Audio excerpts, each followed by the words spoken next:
Magandang buhay mga kabidyo. Mayroon tayong gawa mic. Medyo malakas ang feedback. Malakas talaga ang feedback niya. Ngayon, lalagyan natin ng capacitor para mabawasan yung feedback. Lalo sa mga video na nakaharap mismo lagi sa speaker. Yan. Yan ang ginagawa ko. Nilalagyan ko ng capacitor. Dito na lang ako mismo naglalagay sa may saksaka ng mic. Para kahit magpalit kayo ng mic, nandun pa rin siya. Hindi siya gaano magpi-feedback na.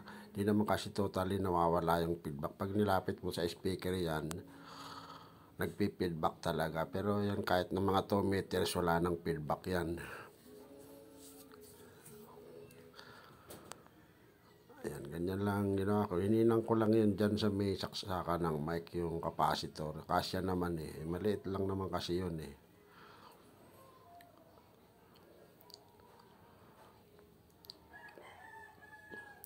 Ginagawa ko kasi yan sa mic ko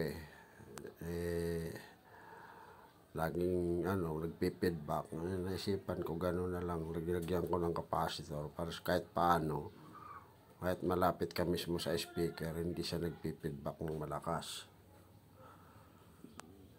Ganun lang. Simple lang naman yan. Ihinang mo lang naman yan dyan. Ayan.